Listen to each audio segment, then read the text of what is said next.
É muito prazeroso quando a gente vê um jogador brasileiro indo pra solo europeu, vestindo grandes camisas, conseguindo grandes conquistas, e aquele cara parece que tá num nível diferente, né? Mas em algum momento ele volta pro futebol brasileiro. E esses retornos acabam sendo grandes eventos, né? Todo mundo fica na expectativa se o cara vai corresponder no Brasileirão e tal. E isso acontece demais, mas recentemente a gente teve uma leva muito grande de jogadores pesados, né, do Brasil voltando para solo nacional, e muitos deles conseguindo grandes coisas no Brasil também. É disso que a gente vai falar hoje, mas claro que o maior retorno aí foi o Neymar, né, que surpreendeu todo mundo voltando pro Santos de maneira bombástica, sendo recebido com festa e com clamores aí de ser uma das maiores contratações da história do futebol brasileiro, segundo alguns. E essa volta ao Santos para ele e para todo mundo que acompanha o futebol brasileiro foi muito especial, porque, pô, justamente na época que estavam surgindo ali as redes sociais, ganhando mais popularidade, é que aquele Santos do Neymar, do Ganso, do Danilo, do Arouca começou a cativar torcedores aí pelo Brasil inteiro, né? O Neymar não demorou pra vencer taças, até ser pedido na seleção brasileira lá em 2010. Aquela convocação acabou não vindo, né, pra Copa, mas em 2010 mesmo o Santos leva a Copa do Brasil, com ele marcando na decisão, e claro, em 2011 jogando muito bem e chamando a atenção naquela época já mesmo de quem não era torcedor do Santos, né? A galera já começava a querer ver o Neymar. E ele conduziu o Peixe à primeira conquista de Libertadores desde as duas ganhadas pelo time do Pelé lá na década de 60. E detalhe que com ele também marcando na final, né? E o louco desse início do Ney é que ainda no Brasil ele já era um dos melhores jogadores do mundo, evidenciado pelo fato de que, pô, o cara jogando mesmo na América do Sul, ele foi top 10 na Bola de Ouro. E ainda ganhou o prêmio Puskás por aquele golaço que se tornaria um dos mais icônicos da sua carreira. E talvez do futebol brasileiro, né, contra o Flamengo. E o resto a gente sabe muito bem, o Neymar foi pro Barcelona, não demorou pra entrosar com o Lionel Messi, e quando chegou a temporada 2014-15, se formou ali o icônico trio MSN, que, pô, destruiu tudo que tinha pela frente, né, ganhou La Liga, ganhou a Copa do Rei e principalmente a Champions, com direito a gol do Neymar na final, né, pra cima de ninguém menos do que Didi Buffon. E o Neymar naquela época chegou a ficar no terceiro lugar da Bola de Ouro, então muita gente já colocava ele como, digamos assim, o substituto de Cristiano e Messi como melhor do mundo quando esses dois parassem, né? Só que aí veio aquela decisão de carreira que até hoje é muito discutida, né? A gente questiona muito de ele ir pro PSG, ele topa vestir a camisa 10 do Paris Saint-Germain, se torna o jogador mais caro da história por 222 milhões de euros, com a missão de tirar o time francês da fila pela primeira orelhuda, o grande desejo do Paris, né? E aqui a gente sabe muito bem o que aconteceu, apesar de apresentar um ótimo futebol quase sempre que estava em campo, inclusive ajudando o PSG a chegar numa final inédita de Champions, né? Naquela época do #NeyDay, o Neymar acabou sendo assolado por lesões, ficou fora de momentos importantes, chegou a ser muito contestado pela própria torcida do Paris. E o que infelizmente foi a tônica dessa parte final da carreira dele foi essa dificuldade, né, de conseguir render frequentemente, estar sempre em campo. Ele vai pro Al Hilal, meio que de surpresa, né, movimentou a janela de transferências ali em 2023, mas ele mal conseguiu jogar nesse recomeço lá na Arábia Saudita. Teve uma lesão de ligamento gravíssima atuando pela seleção, ficou mais de 340 dias parado, aí voltou pro Al Hilal, se lesionou logo depois, e agora perto de retornar aos gramados, um retorno ao Santos já começava a ser especulado, e de repente, em janeiro de 2025, confirmou com alusão àquela mensagem de que o menino Ney vai, mas volta, né? Aos 33 anos de idade, nada mais de menino, nada mais de garoto, é um veterano. E como camisa 10, o Ney voltou para o Santos, acabando de voltar do pior período da história do clube, né? E foi extremamente simbólico aí, porque somando todos os fatores, sem dúvidas, o clube mesmo nessa situação conseguiu fazer uma das maiores contratações que o futebol brasileiro já viu, inclusive com uma apresentação emocionante que contou até com a presença do Eurão lá, tá? A gente não sabe bem como vai ser essa volta e nem quanto tempo ele vai ficar, a princípio não muito, mas o Neymar já meteu até gol olímpico, então o entretenimento não deve faltar por alguns meses. E essa mesma janela de transferências agora no começo de 2025 teve outra volta muito gigantesca, que foi de um cara que também estava naquele Santos multicampeão do Neymar e também meteu gol na final da Libertadores, que foi o Danilo. Ele foi formado no América Mineiro, foi pro Santos ali em 2010, peça importante naquelas conquistas, mas foi pro Porto logo em 2012, encontrando seu espaço na lateral direita, aí venceu 2 vezes o campeonato português lá e chamou a atenção do poderoso Real Madrid em 2015. E cara, no começo do Danilo lá foi sensacional, tá? Porque meio que já tinha uma competição com o Carvajal e na maior parte do tempo o Danilo ganhou. Foi titular em diversas oportunidades naquela temporada. Ele também jogou a final da Champions, sendo campeão pra cima do Atlético de Madrid, mas na temporada seguinte virou muitas vezes uma espécie de reserva de luxo e ganhou a Champions de novo, só que jogando apenas 3 partidas, né? Então acabou depois indo pro Manchester City, teve um papel semelhante por lá, alternando períodos como titular e reserva, mas também sendo campeão, ganhando 2 taças de Premier League e tal, quando foi pro clube que mais atuou na carreira, que é a Juventus. E lá meio que o Danilo encontrou o seu espaço como um lateral que muitas vezes ficava um pouco mais plantado na base da jogada, né? Se tornando até em muitos momentos um terceiro zagueiro, em momentos de saída de bola, depois virando um zagueiro mesmo, né? E aos pouquinhos, com muita liderança e solidez, ele acabou se firmando como uma espécie de ídolo moderno bianconeiro. Ele não é assim uma lenda do clube, mas a torcida respeitou muito ele. Ele se tornou capitão da zebra, né, e se despediu lá dos caras com uma marca bem legal, quando ergueu uns meses antes a taça da Copa da Itália de 2024, se tornando o primeiro não italiano em 60 anos a levantar um troféu pela Juve. Então muito relevante mesmo, e a carreira do Danilo é muito bonita na Europa, né? Ele poderia ter voltado pro Santos e reeditado a parceria com o Neymar, quem sabe, mas ele preferiu o Flamengo.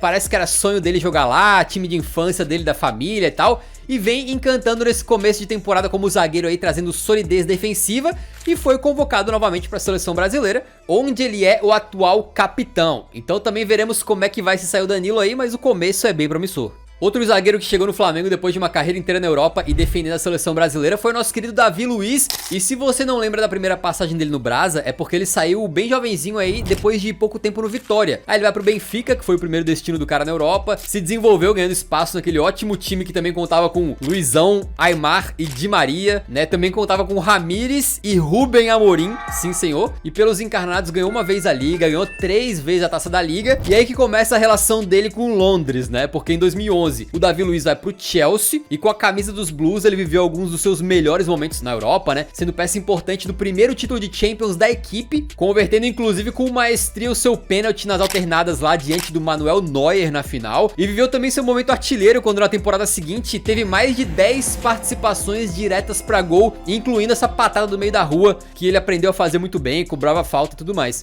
Depois disso ele vai pro PSG, faz dupla com o Thiago Silva por 2 temporadas, só que daí pega e retorna pro Chelsea por mais 2 anos e meio. Naquele momento foi um retorno um pouco curioso, mas o legal é que o Davi Luiz conseguiu o troféu que tinha faltado pra ele na primeira passagem, que era o título da Premier League. E inclusive o Davi Luiz entrou pra alguns times ideais do campeonato, tá? Tipo seleção da temporada e tal, foi bem bacana. E quando ele começa a perder espaço ali, teve tempo de cruzar a cidade pra defender o Arsenal por um breve período, onde faturou uma Copa da Inglaterra inclusive. Aí ele retorna ao Brasil pra defender o Fly então, né? E alterna momentos de titular com outros saindo do banco. E o fato é que, mesmo alternando com alguns bons momentos e alguns não tão bons, ele foi super campeão lá, teve presente em conquistas da Copa do Brasil de 2022, 2024 e também da Libertadores em 2022, então uma passagem muito vitoriosa com certeza. E aos 37 anos, já bem veterano, ele deixou o Flamengo rumo ao Fortaleza. E aí o que vai ser dessa passagem a gente ainda não sabe, mas certamente a volta dele pro Brasil foi muito bem sucedida.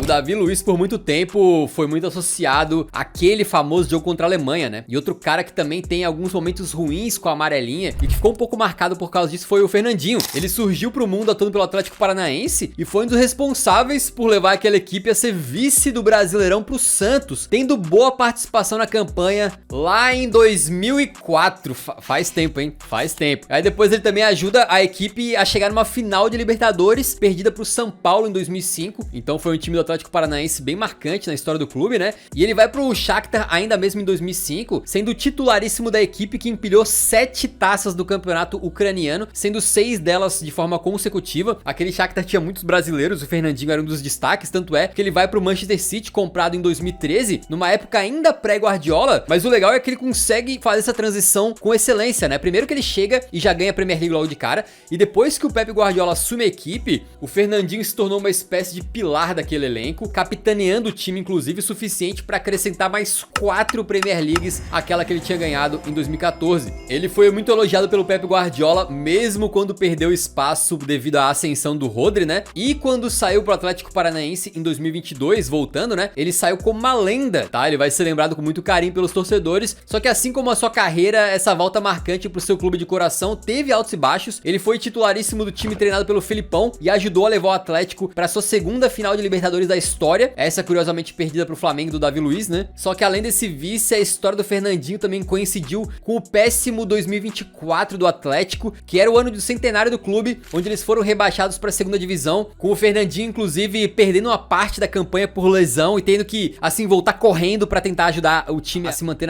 no Brasileirão, né? E com o contrato acabando, ele se despediu de maneira meio amarga e no momento da gravação desse vídeo tá sem clube. Se o Fernandinho acreditou no projeto do City quando o futuro ainda não era muito certo, né, pro clube, o próximo fez a mesma coisa com o PSG, porque o Thiago Silva, ele surge jogando um absurdo pelo Fluminense, inclusive jogou todos os minutos da campanha vitoriosa da Copa do Brasil em 2007, também estando em campo naquela final de Libertadores perdida pra LDU, e aí ele vai pro Milan, e lá na Itália ele rapidamente se firmou, né, levou um Scudetto na temporada 10-11, naquele time que ainda tinha os remanescentes dos anos de glória do Milan, como o Seedorf e o Pirlo, e permaneceu por lá até 2012, quando o naquela época novo rico PSG tava meio que começando o projeto e tinha desejo de contar tanto com ele quanto com o Ibra para serem os primeiros grandes rostos do projeto deles, né? E o Milan aceitou, vendeu os dois, então ambos foram lá juntos e fizeram história. Com os dois, o PSG, pô, desandou a ganhar títulos aí, né? E o Thiago Silva não tardou a ganhar a capitania, inclusive permanecendo assim durante todo o seu período lá no PSG, né? Sendo até hoje o jogador que mais vestiu a braçadeira no Paris. Inclusive, ele era o capitão do time naquela Champions que o PSG foi pra final. E depois daquela derrota pro Bayern na finalíssima, veio também o fim do casamento entre o clube e o Thiago, porque depois ele afirmou que foi desrespeitado pelo PSG, que não deu a ele escolha de renovação. E aí aconteceu assim uma volta por cima incrível, porque o Thiago Silva tava assim considerado já de repente muito velho pros planos do Paris, mas ele vai pro Chelsea, que abriu as portas pro cara, assina com os Blues inicialmente por uma temporadinha, e aí realmente o futebol justifica aquele ditado de que o mundo dá voltas, porque ele não só encontra o seu espaço no clube londrino, como foi titular sempre que esteve bem fisicamente, e inclusive conquistou a braçadeira de capitão em algumas oportunidades, e foi parte importantíssima do elenco, que depois que chega o Thomas Tuchel no meio da temporada, passa a ter uma solidez absurda, vai pra final da Champions, bate o Manchester City e leva a Aurelida pra casa, aquela mesma competição que um ano antes o Thiago tinha perdido pelo Paris, e aí ele era considerado de repente, né, que já não dava mais, tinha que ser descartado. E o detalhe é que no Chelsea esse título vem junto com o Thomas Tuchel, que também tinha sido rejeitado pelo Paris, né? Cinema completo aí. Aí ele permaneceu mais coisa de 3 anos com os Blues e saiu de lá como uma lenda, com a despedida dele inclusive sendo muito mais respeitosa, muito mais bonita do que a saída dele do Paris. E não trata bem os seus ídolos, né? Vamos ser sinceros. Aí ele vai pro Fluminense, a volta dele é curiosa porque, assim, ela começa a ser negociada quando o Flu era o atual campeão da Libertadores. Então era tipo um timaço se reforçando pra ser ainda melhor. O problema é que o tricolor começa o Brasileirão de 2024 muito mal, o Diniz é demitido e dali pra frente o Thiago meio que tem que virar um herói pra salvar o Flu do rebaixamento, né? E realmente ele foi, porque mesmo perdendo alguns jogos por lesão, nas 15 rodadas em que esteve em campo, ele atuou os 90 minutos e inclusive quando ele esteve em campo, o Fluminense só perdeu 2 jogos. Então ele ajudou muito a equipe aí a se manter na Série A, né? Essa montanha-russa do futebol brasileiro é muito maluca, e outro que viveu isso no próprio Fluminense foi o Marcelo, que, pô, a carreira do Marcelo é até difícil a gente falar de tão vitoriosa, mas vamos lá, porque ele se firma em 2006 e sai do tricolor das Laranjeiras ali coisa de 6 meses antes daquele título da Copa do Brasil, né? Vai direto pro Real Madrid com a difícil missão de, pô, um dia, quem sabe, ele vira o sucessor do Roberto Carlos na lateral esquerda. E não demorou pra ele se firmar como o cara da lateral esquerda. O Marcelo se transformou num lateral muito ofensivo e inventivo, que fez uma parceria absurda com o CR7 pelo aquele lado esquerdo do campo e também fora do campo, inclusive, né, são amigos aí. Conquistou 5 Champions Leagues lá com os caras e mais uma porrada de outros títulos, em grande parte titular ao longo das 15 temporadas que ficou lá. E o último ato do camisa 12 não poderia ter sido melhor, porque embora ele tenha jogado muito pouco na Champions de 2021-22, ele era o capitão quando o Real Madrid ganha. Então é ele que ergue a orelhuda, né, se tornando no processo aí o primeiro brasileiro a erguer uma taça como capitão do Real Madrid. Não é pouca coisa. Aí quando ele sai do Real Madrid ele tem aquela passagem meio esquisita pelo Olympiacos, né, e depois retorna ao Brasil para fazer parte do Fluminense do Fernando Diniz. E cara, a chegada do Marcelo já é com pompa, né? Não demorou a corresponder. Nos primeiros jogos ali, que depois que ele voltou, ele deixou um golaço digno de meio atacante na final do Carioca. E em 2023 o Flu foi indo, foi avançando, eliminando pesos pesados ali e se sagrou campeão da América, exorcizando os fantasmas de 2008. Então assim, teria sido uma lua de mel perfeita entre um jogador que voltava pro clube que revelou ele, mas como a gente já contou, o ano de 2024 pro Fluminense foi bem complicado, e nessa ressaca pós-Libertadores, essa briga pra não cair, essa crise, alinhada a algumas confusões internas ali, né, até aquela treta que o Marcelo teve com o novo treinador da equipe, o Mano Menezes, acabou na rescisão de contrato dele com o clube, e agora em fevereiro de 2025 ele anunciou a sua aposentadoria no futebol.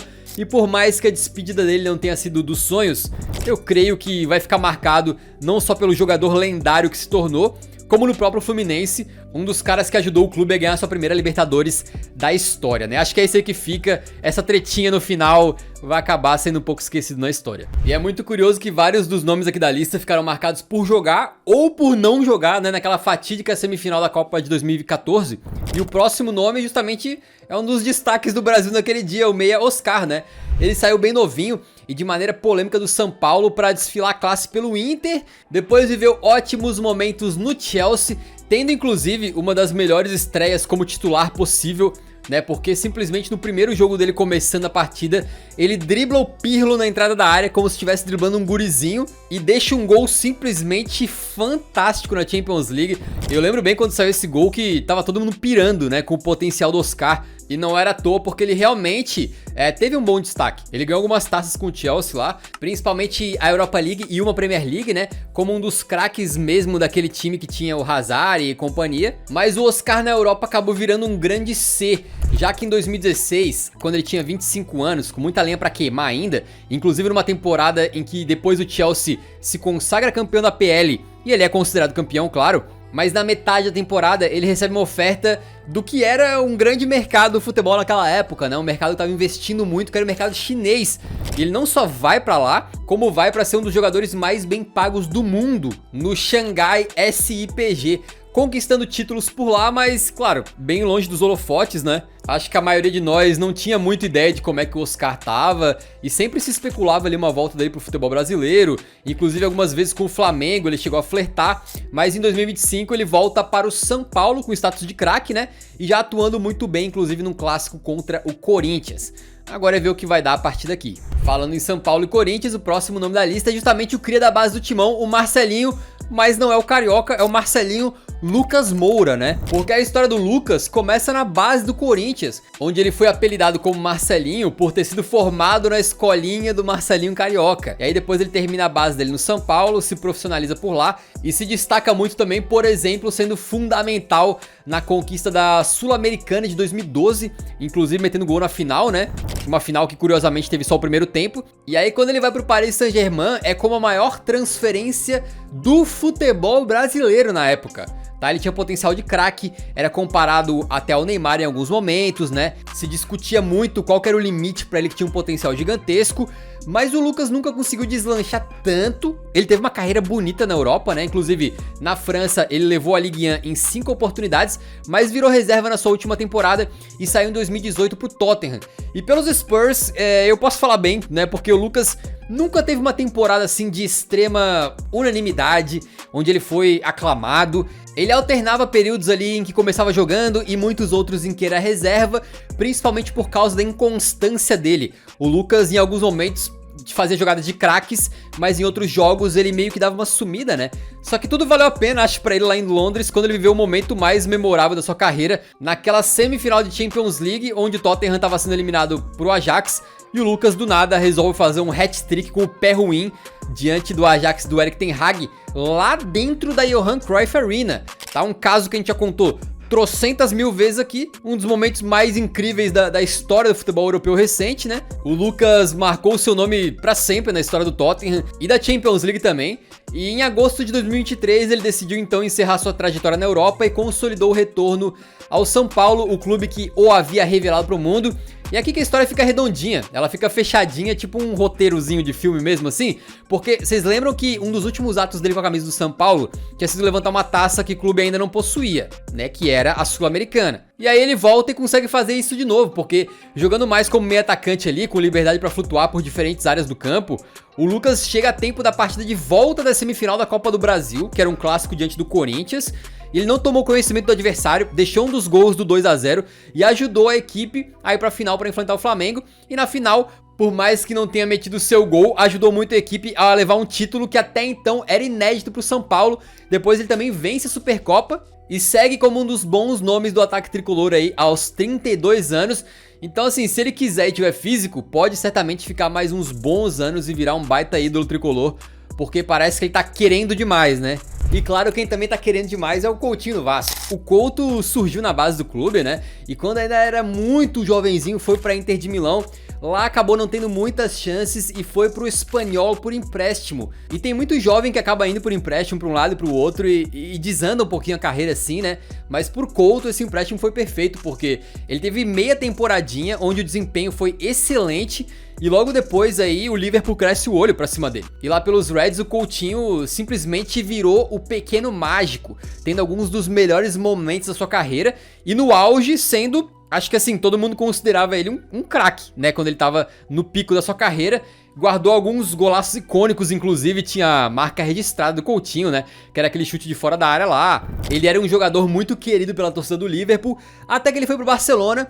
E aí a gente não sabe exatamente com precisão o que aconteceu, mas talvez um pouco pela pressão atrelada ao preço que o Barça pagou, ou talvez um pouco pela posição em que jogava também, tem uma discussão aí, mas ele não conseguiu repetir os mesmos desempenhos que tinha pelo Liverpool, e talvez o momento mais marcante dele no Barça seja justamente contra o Barça, né? Porque ele vai emprestado pro Bayern de Munique e pelo Bayern ele sai do banco e mete simplesmente 2 gols contra o próprio Barcelona naquele fatídico 8 a 2. Até hoje eu acho que essa é uma das maiores humilhações da história do futebol, cara. Não só pelo placar, mas tu ainda tomar 2 gols no final do teu próprio jogador que tá emprestado pra outro clube. Aí depois o Couto vai pro Aston Villa do Steven Gerrard, que tinha jogado com o Coutinho e pediu ele lá, né? E ele até teve um bom começo. Eu lembro nos primeiros jogos as pessoas falarem, pô, o Coutinho voltou. Mas depois caiu de rendimento em meio a lesões ali, acabou se aventurando no Catar, até ser anunciado de volta ao Vasco, quando a barreira virou baile. No Brasileirão teve algumas boas atuações, né, quando dominou a meiuca ali contra o Atlético Mineiro,